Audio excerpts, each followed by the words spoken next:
Hello everyone, आपल्या आजच्या व्हिडिओमध्ये आपण जाणार आहोत एका खूप सुंदर आणि आनंददायी ठिकाणी। आज आम्ही निघालो आहोत निसर्गरम्य रस्त्यांवरून सुंदर वातावरणाचा आनंद घेत आणि या प्रवासात आपल्याला भेटणार आहेत काही सुंदर देवस्थानं, निसर्गरम्य ठिकाणं, मस्त फॅमिली टाइम आणि खूप सारी मजा। गाडीची स्टेअरिंगची जबाबदारी अर्थातच आहोंनी घेतली आहे आणि आम्ही सगळे निवांतपणे बसून या सुंदर प्रवासाचा आनंद घेत आहोत। रस्त्याच्या दोन्ही बाजूंना दिसणारी हिरवाई, झाडं आणि पावसाळ्यातला निसर्ग खरंच मन प्रसन्न करणारा आहे। आणि मंडळी, अशा सुंदर प्रवासात तुमची साथ सुद्धा हवीच ना। व्हिडिओ आवडला तर नक्की लाईक करा, शेअर करा आणि आपल्या चॅनलला सबस्क्राईब करून आमच्या या फॅमिली जर्नीचा एक भाग अवश्य बना। अशा सुंदर प्रवासाचा आनंद घेत आम्ही पोहोचलो आहोत नागेश्वर महादेव मंदिरात। श्रावण महिना म्हणजे महादेवाची भक्ती करण्याचा, त्यांचं दर्शन घेण्याचा एक छान असा महिना असतो। त्यात खूप आनंद मिळत असतो। नागेश्वर महादेवाचं हे मंदिर खूप सुंदर आहे आणि परिसर देखील अतिशय निसर्गरम्य आहे।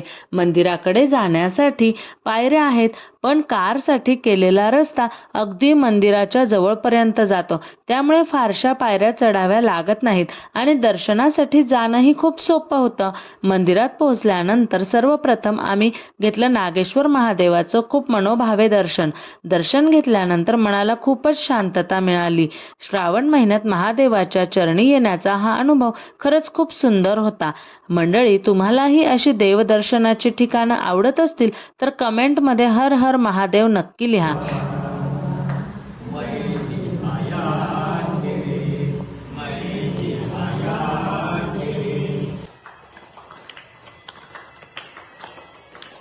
आता आम्ही आलेलो आहेत बाळदे येथे, ज्याला प्रति पंढरपूर म्हणूनही ओळखलं जातं। इथे आहे विठ्ठल रखुमाईचं खूप मोठं आणि सुंदर मंदिर। मंदिरात प्रवेश केल्यानंतर वातावरण खूपच भक्तिमय वाटत होतं।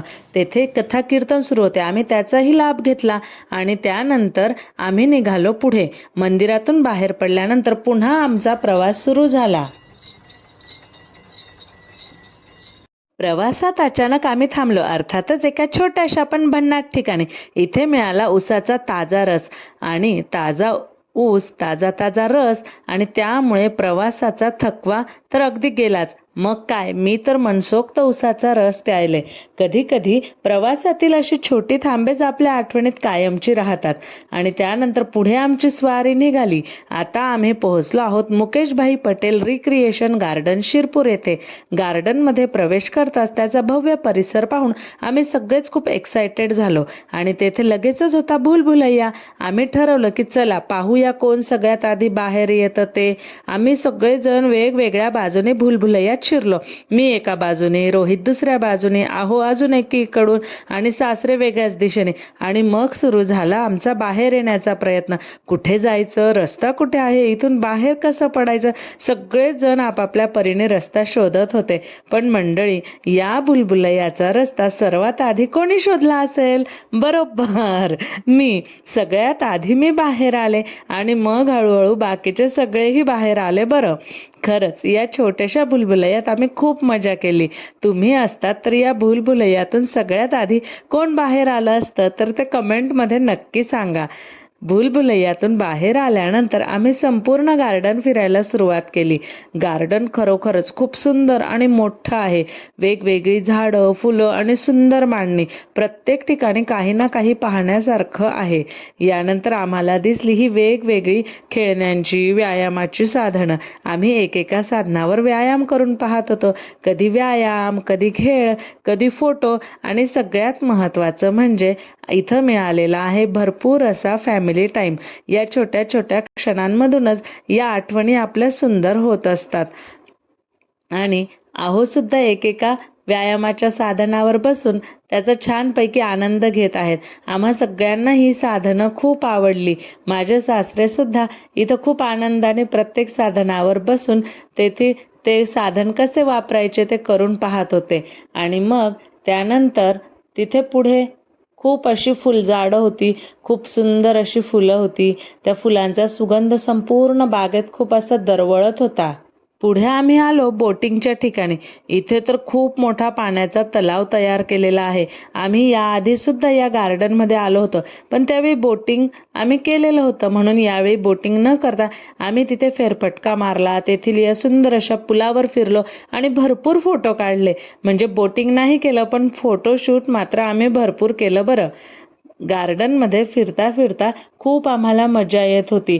आणि येथे बघा आमचे हे फोटोशूट सुरू आहे आणि त्या फोटोशूटमध्ये रोहितच्या मध्ये मध्ये भरपूर गमती जमती सुरू आहेत. त्याला फोटोशूट अजिबात आवडत नाही, त्यामुळे तो फोटोशूट सुरू झालं की मध्ये मध्ये आपला येत असतो आणि त्याचे काहीतरी वेडेवाकडे तोंड करून आम्हाला खूप हसवत असतो. हे सुंदर रेकॉर्डिंग आणि फोटोशूट माझी मुलगी करत असते. गार्डनमध्ये फिरता फिरता कधी संध्याकाळ झाली आणि खूप वेळ तेथे झाला, कधी अंधार पडला हे कळलंच नाही. आणि तेथून आम्ही जेव्हा निघालो तेव्हा जवळपास रात्रच झाली होती. दिवसभर फिरल्यामुळे आम्हालाही थोडा थकवा जाणवायला लागला आणि गाडीत बसल्यावर आम्ही थोडी डुलकी घ्यायलाही लागलो. पण काही वेळाने गाडी एका ठिकाणी थांबली. आम्ही बाहेर पाहिलं तर समोर एक सुंदर रेस्टॉरंट आणि मंडळी. त्यावेळेला आम्हाला इतकी भूक लागली होती की रेस्टॉरंट दिसताच आम्हाला खूप आनंद झाला. आणि सगळ्यात खास गोष्ट म्हणजे आहोंनी काहीही न सांगता थेट रेस्टॉरंटमध्ये आणलं होतं. आणि आहो, आजच्या या सुंदर सरप्राईज डिनरसाठी तुम्हाला खूप खूप धन्यवाद. रेस्टॉरंटमधले पदार्थही खूप छान होते. मग काय, दिवसभराचा थकवा विसरून आम्ही अगदी मनसोक्त जेवलो. पोटभर जेवण झालं आणि मग तेथून आम्ही निघालो. आमचा प्रवास पुन्हा सुरू झाला. आता आम्ही आलेलो आहोत आमच्याच शहरातल्या खूप प्रसिद्ध अशा ठिकाणी, आणि त्या ठिकाणी आम्ही अजूनपर्यंत आलेलो नव्हतो. आणि पांझरा नदीच्या पुलावर अतिशय मध्यभागी उंचावर असलेली ही सुंदर शंकर महादेवांची इथं मूर्ती आहे आणि ती पाहण्यासाठी आम्ही इथं आलेलो होतो. आणि तेथे ती महादेवाची मूर्ती पाहून खूप छान वाटलं. दिवसभरात नागेश्वर महादेवाचं मंदिर, विठ्ठल रखुमाईचं दर्शन आणि पुन्हा शेवटी शंकर महादेवाचं दर्शन. आजचा दिवस भक्ती, निसर्ग, फॅमिली टाईम आणि सुंदर आठवणींनी भरलेला होता. अशा प्रकारे आमचा आजचा सुंदर प्रवास इथं पूर्ण झाला.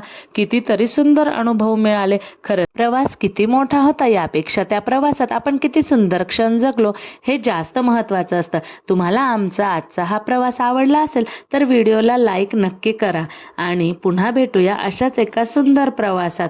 तोपर्यंत काळजी घ्या, आनंदी राहा आणि आमच्यासोबत अशाच जोडलेले राहा. हर हर महादेव. जय हरी विठ्ठल.